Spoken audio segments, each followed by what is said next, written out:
Hello all once again, and welcome to our podcast starting topic. This week's starting topic is... that slamming on the table and how that's going to affect the recording. It will not record. All right, no, this week's starting topic is the reason I was late to show up today, UFO50. I was gonna tell all the people that you're actually like on time every time. I'm a hot mess and I'm usually late. I wouldn't say usually. If anything, you're usually like at the moment. Your main like driving thing is that you're never really late, but you're never really early. You're exactly on time almost every time. So I'm apparently a wizard? I guess. Like Gandalf? Yeah. Yeah, you need to be exactly where you need to be. I'm so happy. This is the nicest thing anyone's ever said about me. I don't think that's true. But I also may have been me that said it. All right, so the starting topic isn't my lateness or my wizardry. No. It's this video game called UFO50 that I think... UFO50, a game I've never played. That's a lie. Wait. Tell me about it. No, you have played it, right? No, that's a lie. Okay. That's a lie. So UFO50 was developed by Derek Yu and a bunch of other indie developers, Derek Yu being the creator of the game Spelunky. Oh, I didn't actually know that. And it is a collection of 50 video games that maybe all individually wouldn't be worth buying on their own. I mean, I think all of them would be worth buying for a little bit. Yeah, but it'd be like $2 depending. I don't know, like... The thing is that these games are really good. Yeah, no, like, what's the disc one is my standout. That's the one I think I first beat. Oh, I haven't even gotten to the disc one yet. Dude, the disc one is so much fun. I mean, I don't know if you like it as much as I did. You're talking about the flicking disc one? Yeah, I've seen that one. I have not played it yet. Haven't dusted it off in my collection. It's so fun. The first thing I did was dust off every single one. I played a little bit of every game. So I have been doing that, but I've been playing a little bit... or a good chunk of each game. Gotcha. And I've got like 30 games dusted off so far out of the whole 50. I think so forever ago we talked about this. I was gonna buy the game, never ended up doing it. The specific thing I was thinking about at that time was that it has a what's that genre of video game called? The one where you just wait. The one where, idle game? Yes, it has an idle game in it, and that was I think actually the first one I beat or the second one. It was either that or the flick one. Wait, which one was where's the idle game? Is it down at the bottom of the list? I don't remember the name of it, but it is. I wonder if I can just like look at one of these. Reviewing every single UFO50 game. It's this one. That one. Okay. So this is, if our camera is picking this up, this is all of the game icons. Yep. And they are arranged in chronological order. Yeah. So I should explain. The game has this meta-narrative around it where these 50 games are supposedly 50 lost games by the developer UFO, who like made games for their own console called the MSX2 or something like that, or GX2 or something. I honestly also thought it was called the UFO, so I don't know. Nah, it's like this like old Commodore PC Engine NES combination thing. Yeah, it's supposed to be like just supposed to be an 80s system. It's a similar concept to Last Call BBS. And supposedly all of these games were developed like beginning in like 1982 to around like 1990, whatever. Yeah. Like basically the entire NES lifespan. The thing is that, like, I love retro games, and I love the history of retro games, and I like that there's an attention to detail in that, like, say the very first game is called Barbuda, and Barbuda is just, like, god-awful, like, it's terrible. dungeon exploration game that's, like, based on, like, really old PC games, like Milon Secret Castle. I was going to specifically point out the original Prince of Persia game. Oh, my god, yeah. Good example. Just very awkward controls, very slow, very, very, like, I have no clue what's going on. And just deliberately hostile. Yep. Literally, you take a single step to the right when you first launch the game, and it'll trigger a trap that'll kill you instantly. Yeah. But, you know, that's the first game, and then supposedly all of these other ones are like future games that they developed, and they get much, much, much better than Barbuda very quickly. Yeah. What's the other one that I was thinking of? I think this one here is the Metroid-esque one. Belgress. Okay, I'm going to talk about that one a lot. Okay. A lot. That was the other one I really liked. Before you talk, let's talk about this guy, Mortal. Mortal. Okay, Mortal, I'm surprised because I thought I was going to like Mortal more than I do. You don't like it that much? I find it really frustrating. Have you only gotten to the first one? So Mortal's premise is that it's a platformer where you have a limited number of clones, And those Yeah. are your lives. And you have to get through each level with those clones, and you have to sacrifice them to solve puzzles and stuff. Like the classic case is literally turning a body into a platform to cover up some spikes. Yeah. And, the reason I don't like it is just because I find it really frustrating. I have this thing where I will, like, respawn and then die instantly, and then respawn and then die instantly, and leave, like, 6 bodies on top of one enemy. Mm-hmm. And I hate that kind of shit. But you have only played the first Mortal, because Mortal is one of the few games in this list that they actually have sequels to. I believe that's Mortal 2 right there. Yeah. Yeah, no, I haven't gotten to Mortal 2 yet. I believe it is the next game in my You list. will enjoy Mortal 2 way more than Mortal 1. Okay. Mortal 1 is like a proof of concept of the idea. Mortal 2 is like taking that to a specific extreme. And listeners, just to be clear, these are both games that are part of the same collection of games that are not actually, Video games. they're not real. Mortal 2 is not an actual sequel to Mortal 1. They were developed at the same time for the same collection. Oh, that's what makes it so good. If the meta-narrative were true, the thing is that every single one of these games, and I mean every single one, including Barbuda, if it came out the year they claimed they had came out, they would be the best games ever made up until that point.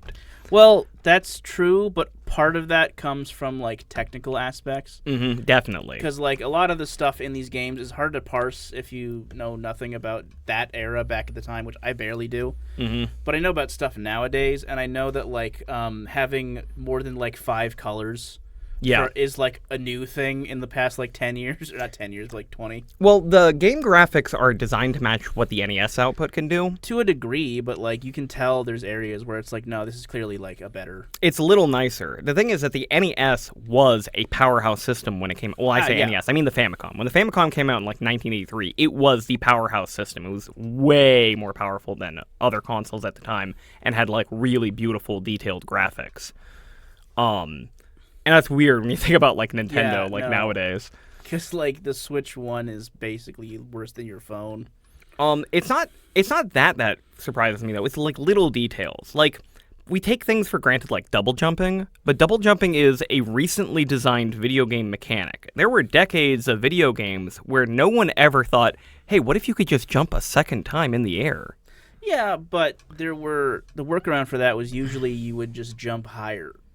Yeah, well... Like Mario, you just jump more. High jump boots is like a classic I pick up in like lots and lots of old video games. But the thing is that double jumps feel good. That's true. They play well, and they allow you to like readjust in like platforming and stuff. So I don't want to get too much into it because I could literally talk about every single game for the length of this entire podcast because every single game has proven to be just incredibly deep. Another thing I should point out, almost all of them, you walk into it having no idea what you're getting into. Yeah, pretty much. They don't give you any sort of like premise or anything. They just give you what the basic controls are, and you kind of have to figure out what the hell is going on.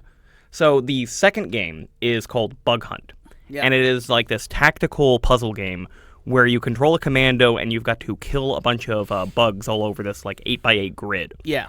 And you're given a list of commands to choose from, like 8 movements and 2 attack commands. And after you use them all up, you have to rest in order to get them back. But you can spend energy to replace those commands with, like, better versions, like replace your move 2 with a run all the way, or allow you to move diagonal, or allow you to move over, like, obstacles and stuff like that. And it's the layers of depth that you discover as you play. Like, at first, you're like, okay, well, I'm upgrading my moves. Then you realize that you can do it all in the same round. You can use a move and then replace it with an upgraded one, and then use that one, and then replace that one with another upgraded one, so that you get tons and tons of extra actions each round. It's like tons and tons of, like, little optimized efficiencies and stuff like that. When I found out you could kill a bug by stepping on top of it from a higher platform onto a lower platform, it made my brain explode. I was like, oh my god, that just, like, that adds in such a new layer. I can do so much more now, knowing that little thing. I can kill so many more bugs this round. The depth is unreal. I should also point out, I hate Bug Hunt. It's fair. It's one of my least favorites. It makes me feel incredibly fucking stupid. But it's just, like, uncovering the layers of depth is a game in itself that I just am addicted to. Yeah, and also, I think if you beat... enough of them, there's like a special prize. There's like hidden lore and stuff that you develop as you beat certain games. Yeah, I haven't gotten too deep into that stuff yet. So Neither I know have I. every single game has like a not every game is like beatable because some of them are like arcade style, but every single one has like a challenge to complete, thing, and yeah. most of them is just beat the game. And then every single one of them has an easier challenge to complete, and that'll give you a little item to put into a garden. Like you scroll up to the top of the screen, you can sort the games by like different categories, and one of the screens is just garden, and it just shows a little pig and their house and like a little garden around it. And every single game has an unlockable item that just gets added to that screen. Oh. It's delightful. I'm obsessed with that kind of thing. I don't know if I knew that. Like, I've never played the Chow Garden from the Sonic games, but I always hear about that, and I know I would be into that kind of thing. A buddy of mine really loved those. I found them annoying because, well, the problem with those, for the Chow Garden specifically, not to go too deep off topic because I want to talk about this a little bit more, is that you have to play Sonic, and I don't like Sonic. I've never liked Sonic. Yeah. I want to be a accepting person that just loves all kinds of things and appreciates everything for what it does well. No, we're Sonic haters. We're certified Sonic haters. I've always hated Sonic. Well, I come from a generation where there was like a legit like war between Nintendo, Sega, and like mascot. Like people like compared Mario to Sonic as if they were like equal characters. They're not. It's Sonic's a better character. back in the day, you could say that they were. Nowadays, the idea is kind of embarrassing. Yeah. But I would still say I think Sonic is a slightly better character just because he has character. Yeah. But anyway, Do you play many platformers? it depends. Sort of yes, not really. Do you play them enough to have like opinions on like this versus that, like what you like, kind of styles, that kind of thing? I tend to not to think about mechanics in that context. I just think about the games themselves. So yeah, that's what I assumed, because like you wouldn't think that there is that much to it. But something as simple as like, oh, how much momentum does the character have when or do they carry when they move around and stuff like that? Which is important in both of those games. The game feel of so many. I got to talk about Velgress because you knew which I one was is gonna. that? Velgress is the Oh one. yeah. So it's Go not for it. actually a Metroid game. No, It's no. it's themed like Metroid. It's space. You play as like a space pirate who looks a lot like Samus. You are a bounty hunter. It's a spot. They say pirate. Okay. And you collect a lot of coins, so it's got a very very like classic piratey kind of gimmick to it. It's effectively a Downwell clone. But I've never backwards. actually played Downwell. Have you? Yeah, a little bit. Downwell it's cool. It's really simple, but it's just you go down and you don't hit stuff and then you kill things. So in Velgress, you go up. Yes. The idea is that you're trapped at the bottom of a cave, and every time you jump up, there's like this row of spikes that raises with you. So if like the screen scrolls up, you can never go back down. As the spikes keep on raising higher and higher, like it makes it so you can never ever like backtrack at all. And all the platforms that you're climbing across, every single one will disintegrate as you step on them. Yep. With like different speeds that they disintegrate at. Like the clouds will disappear instantly, boxes will last a little longer, stone blocks will last a little longer than that. But it's constantly moving, constantly jumping, constantly climbing, and dodging all kinds of enemies, and it is psychotically fucking addictive. Yeah, dude, it's amazing. Also, only one life. Yep. Like, Ninpek is incredibly goddamn hard. Kick Club is incredibly goddamn hard. That's the soccer one. That's one on the very corner. Soccer one, yeah. It's very much like Bubble Bobble, and you have to go around killing enemies with a soccer ball. It's very fun. But those games, like, you have lives, and you can get more stocks if you play really well, yeah. and that can be very... Like, Ninpek, I thought was, like, bullshit, until you start, like, memorizing the level a little bit and getting really, really good at getting through that first Which one area. is Ninpek? Ninpek is the third game in the list. Gotcha. It is a Contra-like game, where you play as a ninja who can run around on the screen, and it's basically a side-scrolling shooter, Gotcha. but with a platforming character. Yeah. And again, the point is that you can get lives and you can make this incredibly difficult game much easier. Velgress doesn't work like that. It's just you have to get good, and you can never, ever make a mistake, because you make one mistake, you dead. lose instantly, and you go back to the beginning. It's so good. It's so good. I can't actually believe how good it is. It doesn't seem like it should be that good. So for me, I completely agree with you. I wanted to shout out my tops. Yeah, start shouting out some of the top 'Cause games. it's been a while since I played these, though. I played these like a few months ago now, and then I kind of went to other stuff like Blueprints, like I talked about recently. But my tops would be definitely this guy, Kick Club. Kit Club, Fellgrass. The tank one. Oh my god, Warp Tank. Warp Tank is so fun. I got so deep into Warp Tank. I think I'm almost close to beating it, or I might have already. It's a action exploration shooting platform or whatever. So the idea is that you have a tank that has a shoot and a warp button, and warp will teleport you straight in the direction of wherever you're aiming to whatever surface you are. So It's if you're also- on the floor aiming up, you'll go straight to the ceiling and you'll You'll be there, yeah. yeah. And you'll have the gravity. It's also notably a 2D game, so there's no like 3D aspects, but you can go from like you can use ramps and stuff to get yourself into specific angles to get to various points. through Oh, the yeah. game. Have you tried So good. Porgy?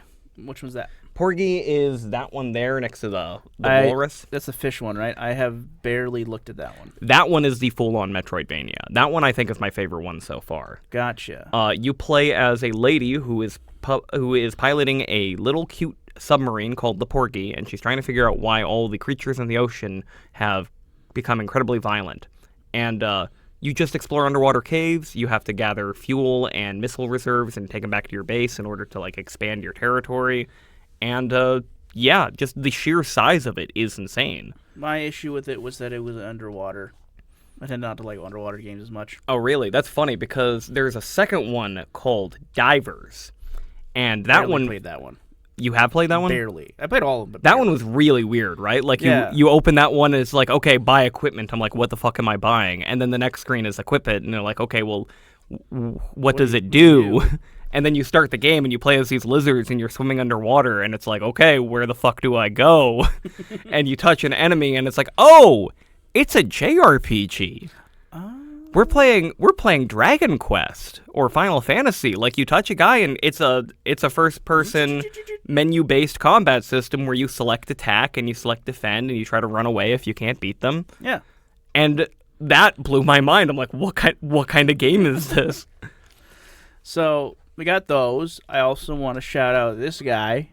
Can't remember the name. Camouflage. Camouflage. I'm glad you know all these names because it'd be really embarrassing. If I've you been didn't. I've been really hardcore thinking about this game and thinking about talking about this game for the past 3 days. This game has blown my mind. The disc one down here. Haven't gotten to that one yet myself. It's probably It is called it's past. Lords of Disconia. That's such a funny name. Lords of Disconia, so much fun. That it was either this one or Combinauts that I beat first. Combatants? Combatants? No, it wasn't Combatants. Sorry, it was Pilot Quest. It was either Pilot Quest or Lords of Disconia that I beat first. Because Lords of Disconia is a very like tactical you versus you thing where you have to flick discs from point A to point B, and each disc has different abilities, and if they bounce, they'll do double damage. So you throw like a giant ogre disc, which is like big, huge, and it goes bop, bop, bop, and it does a shitload of damage. But then they throw a little tiny bat, and the bat does poison damage, and you just do 84 times that you're dead. It's so great. So there's this brilliant like tactical depth to it, and otherwise you're just flicking disc. It's a what is that game called? Like Coin Golf? The one that reminds me is the board game. Is that you're thinking of? Yeah, there's a specific like tabletop game where you flick discs and you try to like knock each other's discs off the table. The one that I was thinking of was the one where you explore a dungeon. Isn't there one like that? Wait, what? Yeah, there's one where it's similar and very very similar to Lords of Disconia, where you are discs, but they have like abilities and whatnot. I believe Shut Up and Sit Down did want something on it. Oh, I mean like classic like tabletop game that we would base more advanced things off of, not like a board game that was reviewed recently. Oh, okay. It was not recent. It was a couple years ago, but can't remember the name of it. Can't find it. Though speaking of board games, like a lot of these games, because a lot of them there's a huge amount of variety. Some of them are like very, very hardcore arcade games. Some of them are puzzle games. Some of them are like there is literally one that was an idle game, like Cookie Clicker. Yeah, yeah. There's one where you play as birds, and it is a tactical strategy game where you have to move around the grid, capture the fortresses, hold them from the enemy. Right. But it uses very, very board game inspired mechanics. Like, it straight up just copies Cyclades. The idea is that each round you pick a god, and the god determines which actions you can take. So this one will be like, okay, this is the produce, recruit, and build guy. This is the move and attack guy. This is the trade and recruit guy, or whatever. And they give you like a choice of like 3 out of the 5 every single round. So you can't always choose the same thing over and over again. And on top of that, it just made it a little bit more complicated, but when you actually get into the battles, it turns into like a little real-time strategy game where the characters are running around actually trying to kill each other in a simulation. Yeah. What's that? What's the Warhammer one? Like Warhammer Total War. Yeah, that's it. What was the point I was going to make? Just describing it. Describing it because it's so cool. I can't stop. Yeah. Party House. Have you tried Party House yet? No, I couldn't get into. I didn't understand how it worked. It's Quacksequivalenburg, dude. It's Quacks. Dude, okay, so Party House is a game where you have to throw the wildest party of all time. You start with an assortment of friends. You've got your normal friends that give you 1 popularity. You got your rich friends that'll give you 1 cash. And you got your wild friends that'll give you 2 popularity. But they're trouble, and if you get 3 troubles, then the party gets shut down. You don't get any points for the round. So the idea is that it's a push your luck, invite as many people as you can, and try to get as much popularity and cash. And then you spend the popularity to buy new friends you can invite to your future parties, or to upgrade your house so you can fit more people in the house. And the ultimate goal is to be able to invite whichever special party goers are worth stars to be able to like win the game, basically victory points. So in the first scenario, you've got to get 4 aliens to show up your party, and then you win. That's really cool. It's so much fun. I didn't realize it was Quacks. I couldn't understand it. I was like, I'll just come back to this one. It's every single game. Like, the more you play, the more... Like Bug Hunt. I said I don't like Bug Hunt. But the thing is that I could play Bug Hunt for hours because every time I figure out something new, I go, whoa, this is so much fun. Okay. And that's... I just want to make sure I get through all of my call-outs specifically. I'm sorry, I keep on interrupting you. You do. The next one is easy. It's Max and Mini. Mini and Max. Mini and Max. I've heard about that Mini one. and Max is probably, conceptually speaking, my favorite. Because the idea is that you are in a very tiny room. You're a little girl. You're like 7. Okay. You're in the tiniest room you can possibly be in. It's like basically a closet. Okay. And she decides, I was like, I don't want to be in this room anymore, but I can't get out. So her dog, I think, or someone is like, well, you could just shrink. Okay.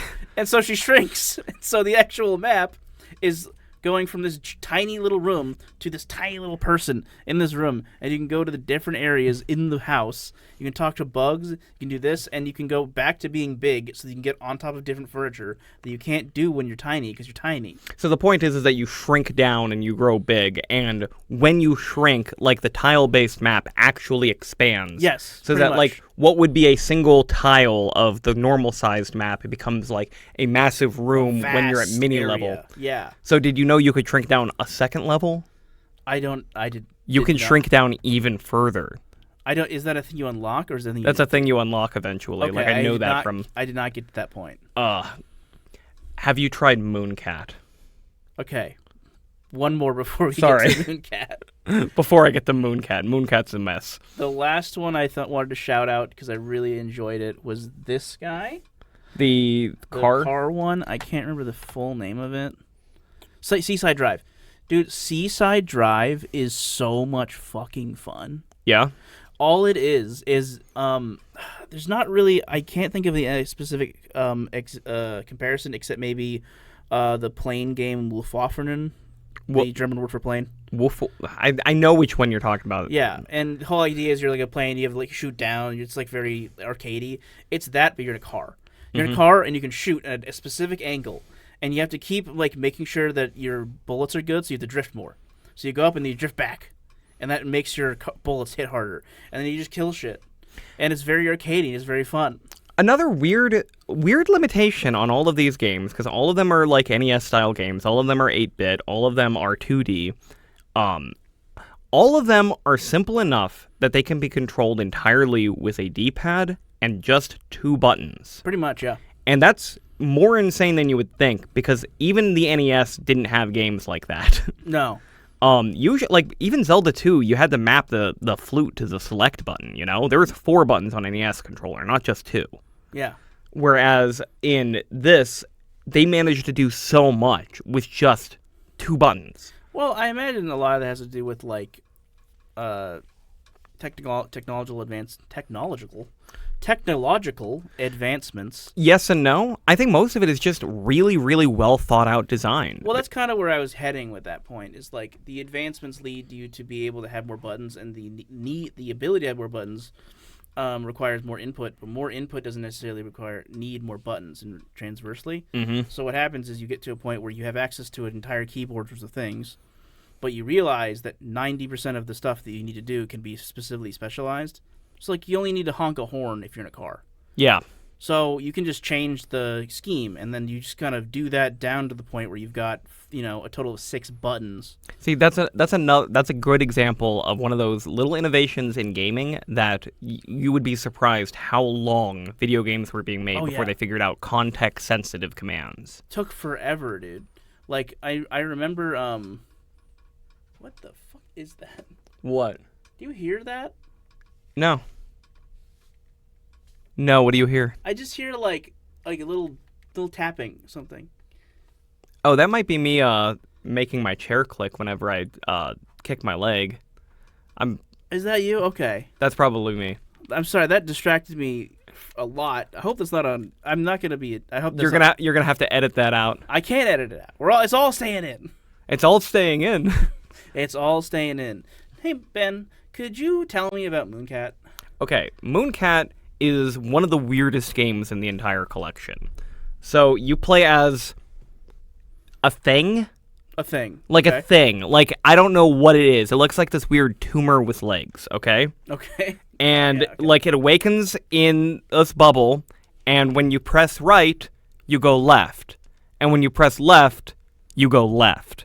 Right. And when you go to the game controls, it just says buttons, move. So you're like, okay, well, how the hell do I play this game? Turns out, when you press A or B, or, the face buttons on the right side, that moves you right. When you use the D-pad at all, that moves you left. When you press them at the same time, you jump. When you press them at the same time in the air, you'll slam into the ground. When you double tap them, you'll slide and run. So you're figuring out these controls, and you're playing this weird, I cannot emphasize how fucking weird this one is. Like, every single time you die, you see this cutscene of it, like, in a like a fetus in space. Kind of like 2001 Space Odyssey. And then you wake up in, like, a field of fish. Yeah. And then you play as this tumor with legs with the weirdest controls of all time. And the music is incredible. And it's so much fun. Well, of course it's incredible. You're a tumor. Yeah, I guess. I don't know. It just makes sense. South Park rules. I know you have to collect 3 eggs in order to beat it. And I don't know what that means yet because I haven't seen a single egg. Yeah, but UFO50, man, is just an amazing collection. It's so much fun. Unquestionably one of my favorite games of... this came out last year? I don't have any idea, to be honest. Also, we should probably, shout out XanaGears. They're the ones who's made this video. They have a review of every single one of these games. Reviewing.every.game.UFO50. Check them out. We don't know them, but, we use their video. They've helped. Do they have it? They have all these. Oh, that would have been nice to look through. Yeah, well, how about you pick one to... what's the disc? Put on the disc one. The disc? Lords of Disconia. I hope that no one will be able to hear this. I don't know Well, if just they will. mute the video. Oh, hey, it's us.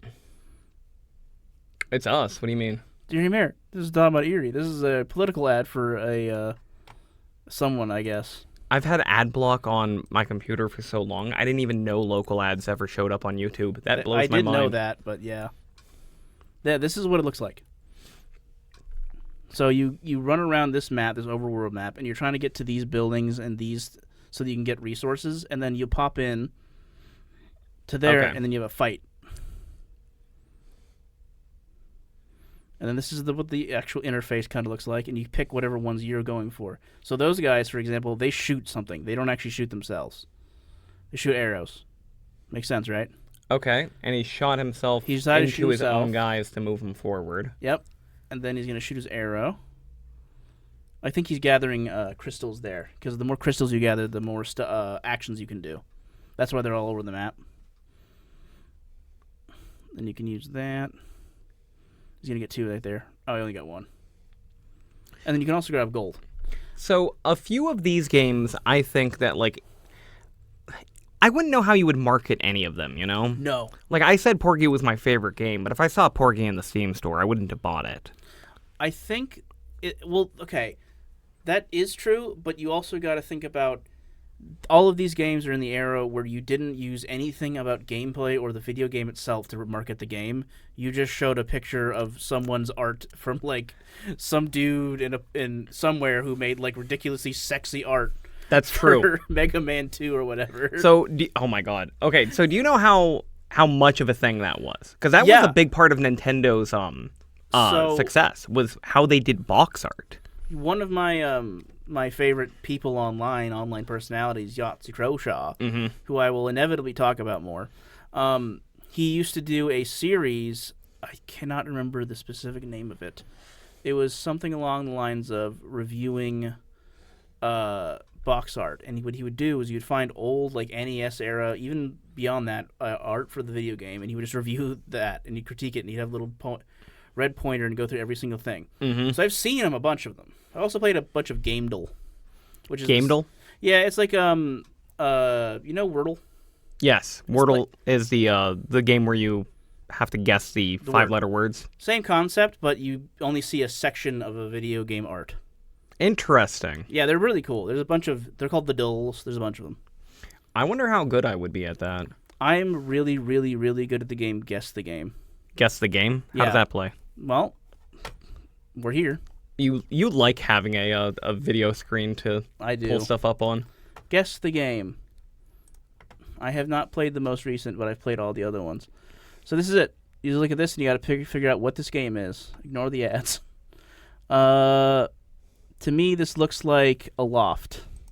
A loft? I think that's the name of the game. I would have no idea what that is based on that screenshot. I've never played that before. Well, it looks like... It has the same art to me as the game The Long Dark. Which are not the same art, but similar. Very, like, kind of soft and pretty. I'm just going to do that. It looks like it's 3D rendered.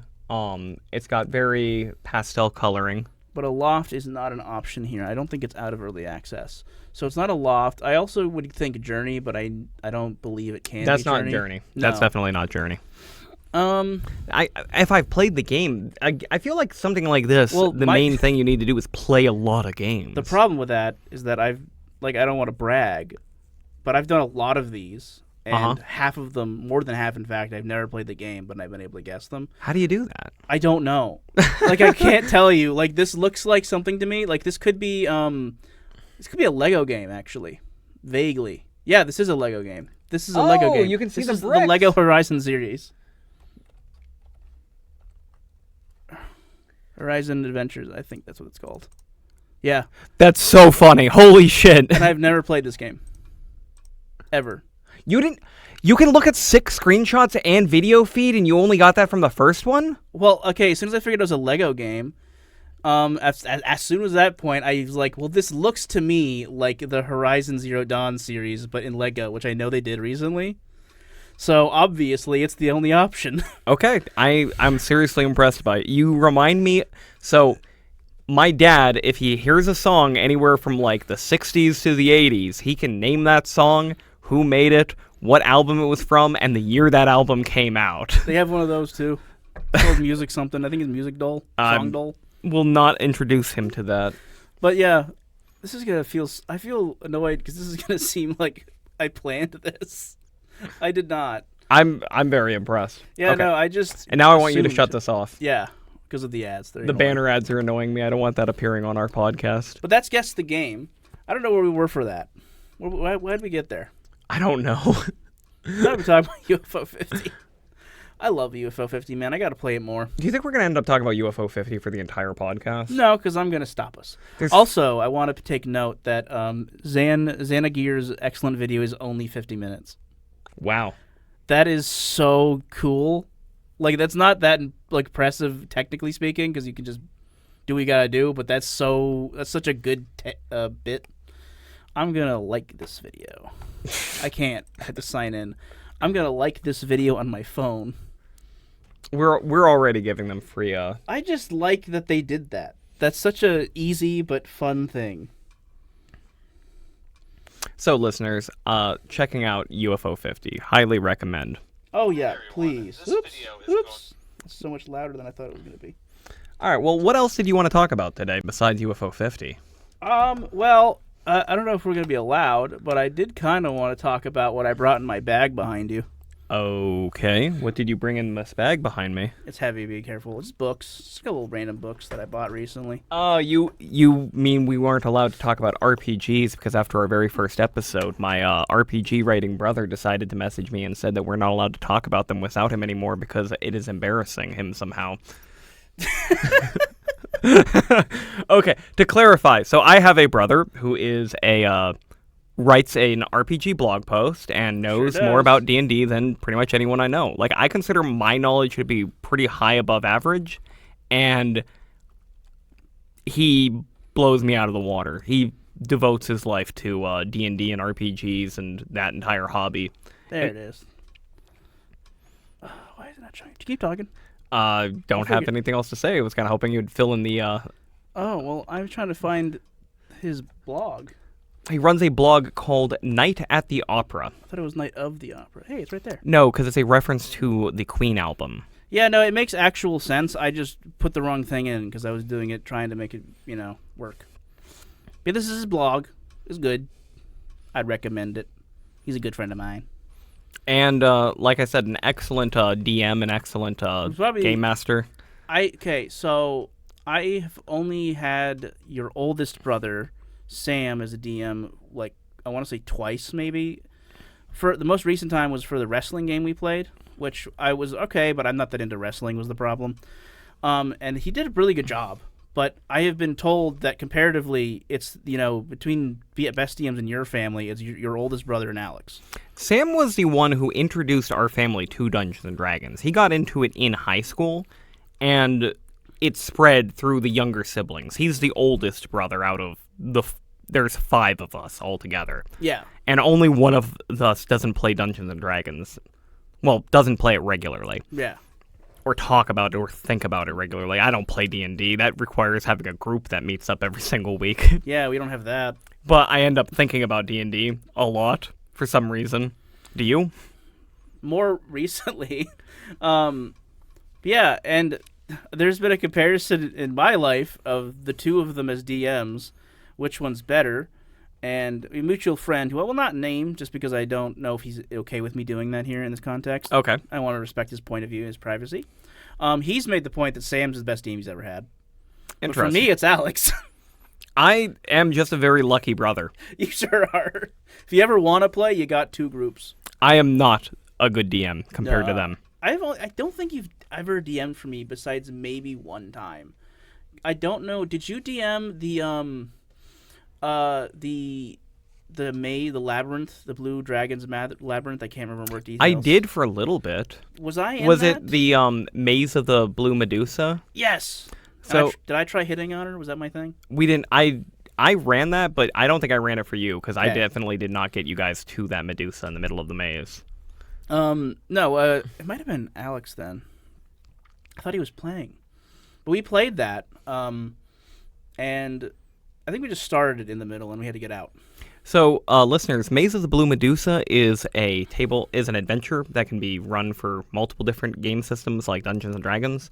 I do not actually recommend it, though. It is made by 2 different authors. One I like a lot, and one I really do not like, to the point of I do not want him to be financially supported, and his co-author, agrees. Fair enough. It's also not as good of an RPG as you would think. Like, it's a very, very cool-looking RPG. It's very cool to read through, but actually running it is not as good as many others. Well, since we're there, I want to talk about the game I'm going to be running, which is based off of one of those books. Can you grab the blue one? The blue book? Yep. Which pocket is it? The main pocket. Oh, I see it. Yeah. I guess I'll have to fill in time. Oh. That was There quick. you go. Ba-ba-bam. So last week we talked about, was it the Neverland Peter Pan Yep. style RPG? We briefly mentioned Neverland, which is also in that bag. And then I mentioned that there was an Oz one and a Alice in Wonderland inspired one, and you ended up just buying both of those. Yeah, because I love this dude's style so freaking much. Oh, what's his name? Andrew Kolb, and I'm gonna pull up his website because I don't want to. I don't know which is better. I tried just like looking it up. I did Lolb. People have to see me type. I'll go here. I tried looking up just this originally, but I couldn't remember his name, and it was a big old hassle. But I got here, and he's got all of this stuff. I think if we go here. Yeah, so this is sort of his vibe. This is kind of the layout of all of his books. They look very similar to this, and this one in particular is the one I'm going to be running soon. The way everything's formatted is very nice, very organized. The formatting, the style of the art, I really love. It's very. I don't know if that's him specifically doing it. He might have an artist. I'm not going to say yea or nay, and I cannot quickly find it, so I'm not going to waste too much time doing that. But I just love the look. The look of everything. Look at that guy. Look at that guy. Okay, does he have wheels for hands and feet? They're called wheelers, so yeah. Have you ever seen the movie Return to Oz? No, but I know of it. It is something I watched because Red Letter Media reviewed it very early on in their career. It doesn't seem like the kind of movie they would review, but they did, and I was like, oh, so it's Wizard's Oz, but it's dark and twisted and like shit that I love.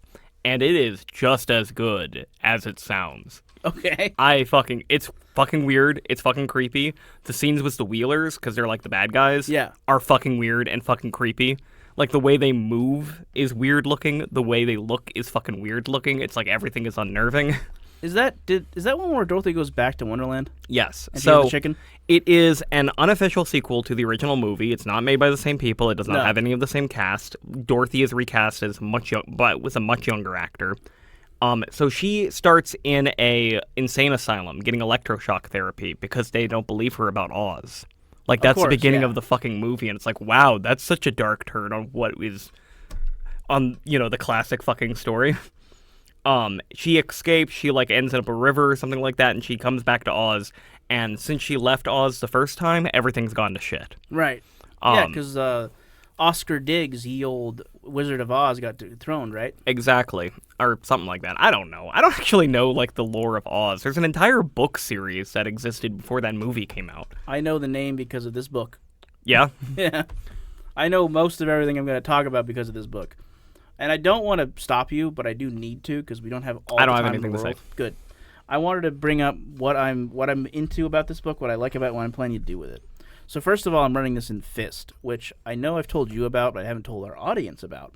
Fist, I believe it stands for First Infantry something tactical.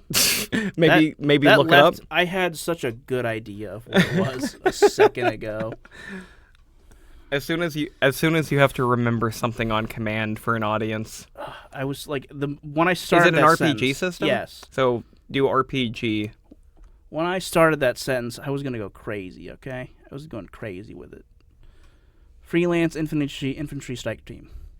Okay, wait. So this is a modern day setting tactical RPG where you play as like.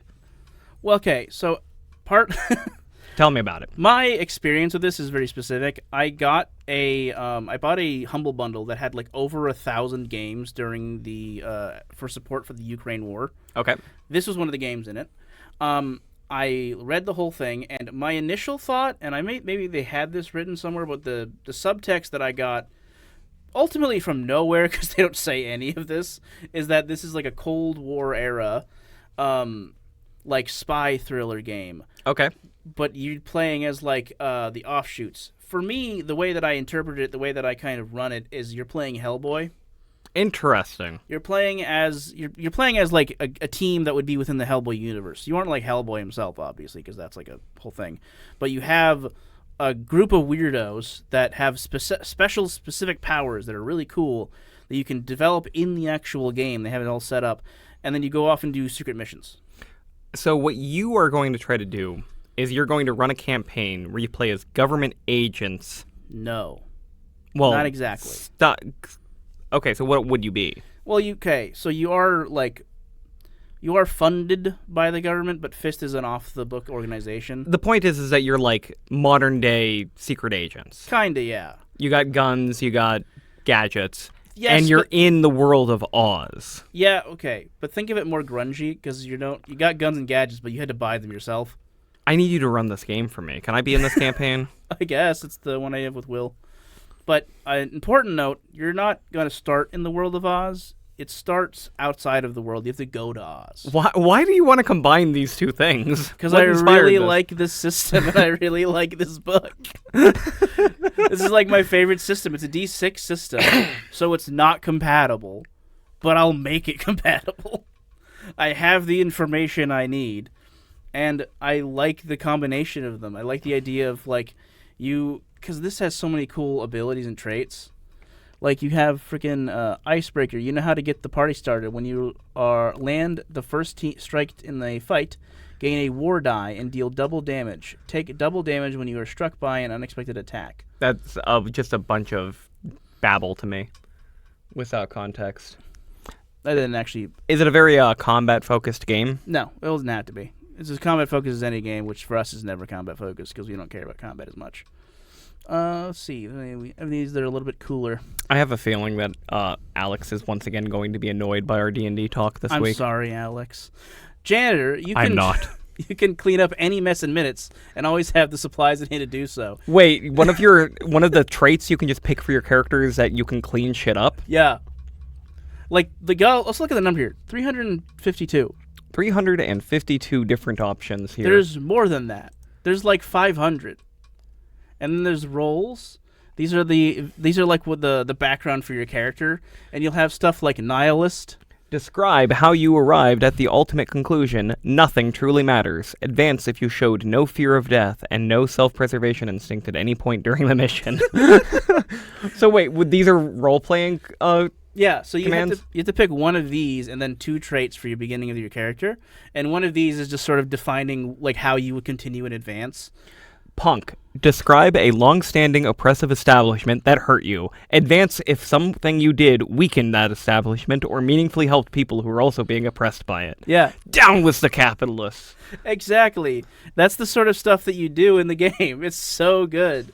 And I want to combine that with Wizard of the Oz. That's such a weird combination. I want to see this happen. I'm excited. I'm so excited because it's going to be so much fun. There's a lot of stuff you've got to do in this guy because it's a point crawl system, which I've never dealt with before. Okay. But it's effectively the same as any other kind of crawl system because Neverland, I think you said last week, Neverland is a hex crawl. Wonderland is a dungeon crawl. This is a point crawl. The main difference is that this is happening over the course of a large map, whereas a dungeon crawl happens inside of a dungeon, and a hex crawl happens on the giant hex map. Yeah, it's basically how you're putting out information for your players at what scale, at what how you're limiting what they can do. And my plan is to basically have it be that my players are going to be going into Oz sort of undercover with the specific intent of getting some items. Because the way you set up for Oz in this, which is really fun, you have to create, there's 5 areas. Okay. And then there's the center. The 5 areas have 5 wardens or witches or wizards. That's just the name for like the highest authority in that neck below the top of the whole area. The Wicked Witch of the West, the Good Witch of the North. Exactly, that sort of deal. And you need to pick out those guys. So I have all those picked out. So there's characters in this book that you can pick to be the specific areas. There's also the mayor. Mayor is like the second in command. So for one area, you've got like you may have Dorothy and Toto, literally, as those are like the witch and the mayor. What do you mean? The witch is a title. Okay. So Dorothy might be the witch if she has earned that title. Yeah. Okay. And then the mayor would just be like Toto, the dog, because why not? Why not? All animals can talk in this world. I don't remember Toto talking. I've never read the book. He did not talk in the movie, but in this world, all animals can talk, and the chicken she brings does talk. I did not know Dorothy brought chickens. She brought a chicken in the sequel. That's what I asked you. Did she bring a chicken in the unofficial sequel? No, not in that movie. In the books, I guess, she brought a chicken. the second time she went to Oz. Good for her. Yeah, and it's a very talkative chicken named Belinda. I don't know how much of like Oz stuff is canon. Like I recently watched all of it. Not all of it. Sure. Well, I watched a video recently about Oz the Great and Powerful. Do you remember that movie? Vaguely. Is that with James Franco? Yeah, it was with James Franco before Zach James Franco Braff. was named as being like a giant creep. And Zach Braff is a monkey. I've never actually seen the movie. I did see the movie in theaters with my dad. Oh yeah? Yeah. Did you like it? I don't remember. I just remember seeing Zach Braff as a monkey and going, ah! He makes a good monkey. I like Zach Braff. I think he's fun. Uh, Scrubs is good. Scrubs is good. I used to be addicted to Scrubs. Yeah, it's probably really problematic now, but I don't care. It's too good to care about that. That's just the thing about comedy. Comedy ages the worst. Oh, yeah. It stops being funny, starts being offensive. But it was a good time. Yeah, that's my plan for this book, and I have some other stuff I want to get out and flesh out, but that is what I'm excited for. Also got to shout out, obviously, Claymore Studios. They're the ones who made Fist. They had a Kickstarter. I don't know if they closed it or not. I'm pretty sure they did.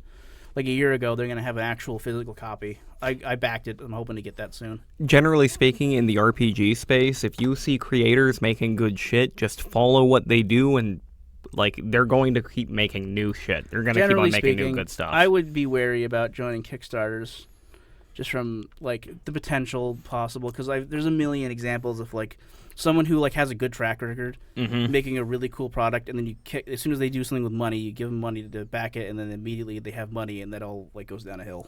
I think the RPG space is, because it's small and because it's individual creators and because the community, like everybody knows each other really well. Ben Milton just released Knave Rats 2nd edition, and he did that through Kickstarter.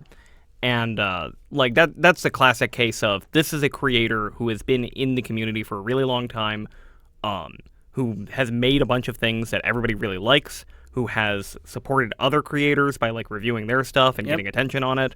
And then when he finally kickstarts his own thing, probably my favorite like OSR product right now is just Knave 2nd edition. I'll have to check that out. It's like my favorite game. It's my favorite system right now. That's what I play instead of D&D. And by what I play instead of D&D, I mean what I think about playing instead of D&D, because I don't actually play D&D. That requires a group of people to meet up every single week. Which you'd never have. No, not for very long. Maybe I'll run that instead. I don't know. I was going to run Fist, but I might have to do that, because Knave sounds really cool, and it might work better in the thing. You should definitely check out Knave. I'll at least check it out, because I know Knave, the 1st edition, was really cool. Unfortunately, we're actually low on time. We spent so much time talking about UFO50. All of it was worth it. Also, I won't lie to you guys, we fucked around with the setup this week. That's why there's a cool camera in a different place. Yeah, that's why we've got our video feed so that we can shout out Moist Critical. Actually, could you just shut off this? I don't want Moist Critical on the screen. Do you not like Moist Critical? I don't have strong opinions about Moist Critical. It's us and the other camera that they can't see.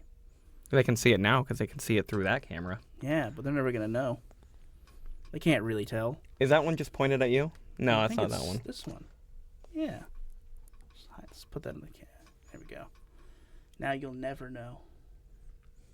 Anywho, is there anything else we want to... Yeah, well, we did get to the ending topic, which I ended up having to do... I realized we accidentally did you twice, but that's okay. I just want to talk about UFO50. I knew I was going to dominate this That's one. fine.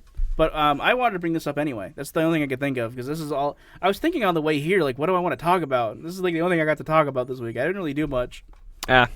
Maybe we should make it a bi-weekly podcast so we've got more time to experience life instead of work. We can't do that. If we do that, then we'll stop like caring as much, and it'll kind of just dwindle and dwindle and dwindle. And no, I don't want to do that. I want us to be a consistent thing as much as we can. Fair enough. We obviously can't do it every time the same time, but we can get enough of it going that we can make it consistent. All right. Anywho, bye, listeners. Do we want to? Do we have any special sign off? Do we have a special? Do we? I don't. I want a better way to end these podcasts. We can say, okay, we're done speaking about the thing, and all right. Well, we'll come up with one. Okay. I got nothing.